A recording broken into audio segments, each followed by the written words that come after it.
자, 2016년 5월 16일 월요일 시황방송 시작을 하도록 하겠습니다. 자, 오늘 코스피는 0.05% 상승한 1967포인트로 마감이 됐습니다. 소폭 상승 마감이 됐었는데요.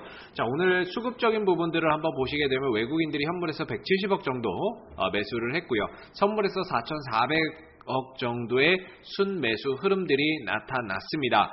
전반적으로 이제 선물에서는 매수를 하고 오히려 현물에서는 좀 관망하는 그런 모습들을 나타냈는데, 자, 그만큼 외국인들이 지금 선물로 들어왔다가 나갔다가를 반복을 하고 있는 모습들이죠. 그런 모습들이고, 오히려 현물은 공격적으로 매수를 좀 하지 않고 간만 보고 있는 상황인데요. 그만큼 지금 우리나라 시장에서의 딱히 외국인들 수급이 들어온다라고 볼 수는 없습니다. 외국인 수급이 들어온다라기보다는 오히려 외국인들은 관망하고 보류하고 조금 더 쉬어가는 그런 모습들을 좀 나타내고 있다라고 봐야 될 것 같고요. 그래서 대형주들이 올라가기에는 상당히 좀 부담이 될 수밖에 없다라고 보여지고, 오히려 여기서 이제 기술적인 반등이나 이런 흐름들이 나왔을 때는 역시나 2,000포인트 이상으로 넘어가기에는 상당히 좀 어려울 수 있다라고 보고 있습니다.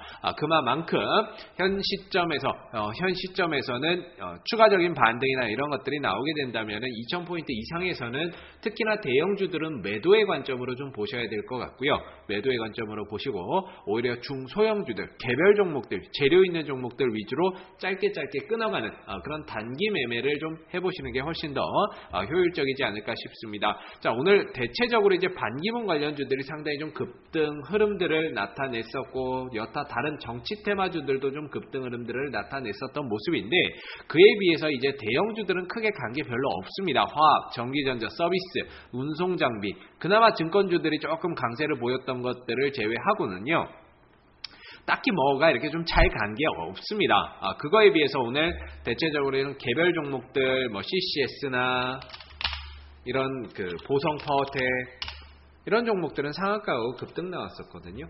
이런 개별 종목 테마주들, 그래서 이제 이런 종목 한일사료나 이런 종목들은 급등이 나왔었고, 특히나 정치 테마주들이 오늘 상당히 좀 강하게 흘러갔었던 모습입니다. 정치 테마주들이 다시 한번 좀 이슈가 되는 모습인데요.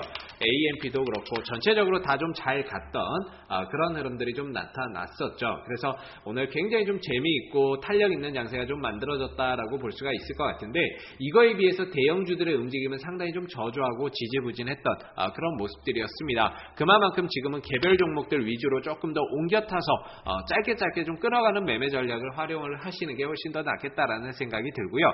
그리고 코스닥 같은 경우도 위로 보시면은 700포인트는 넘어섰습니다만은 딱히 더 이상 올라가지 못하고 지지부진한 그런 모습들이 좀 나타나고 있습니다. 지금 딱히 코스닥 시장도 주도주라고 할 만한 게 보이지 않고 있는 상황인데, 셀트리온이라든지 이런 종목들도 대다수가 지금 흐름이 좀 꺾여 있는 상황이고, 그다음 로엔, 그다음 카카오 이런 종목들도 딱히 이렇다 시장의 주도주 역할을 좀 하고 있지 못하다라는 점에서 시장이 참 가기는 상당히 좀 어렵죠. 그러다 보니까 결국에는 개별 종목들이 조금 더 타이트하게 움직이고 빠른 시세의 흐름들을 좀 나타내주고 있다라고 보시면 되는데요.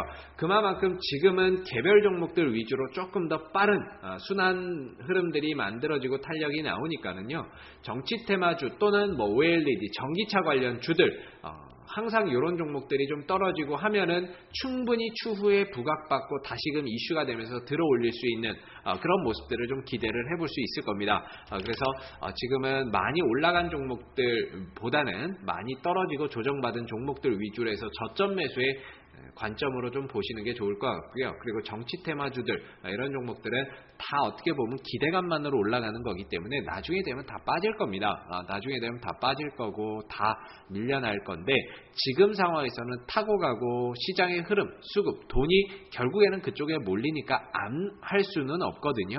안 할 수는 없기 때문에 이런 정치 테마주들은 대체적으로 단기적인 관점으로 좀 짧게 노리고 단타 매매를 조금 더 활용을 해보시는 게 훨씬 더 맞는 그런 투자 방법이 되지 않을까라는 생각이 듭니다. 자, 그래서 코스닥 전반적인 흐름들을 한번 살펴봤고요. 오늘 특징주들을 한번 살펴봤는데, 코스피보다는 코스닥 쪽으로 조금 더 매매를 하시고, 대형주보다는 중소형주 위주로 조금 더 짧게 끊어가는 그런 매매 전략을 좀 더 활용을 하신다면 남은 5월 증시의 대응을 충분히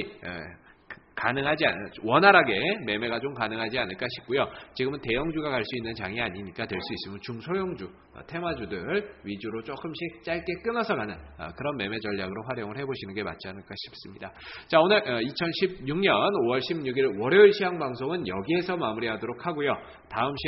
내일 시황방송에서 다시 찾아뵙도록 하겠습니다. 오늘 수고들 많으셨습니다.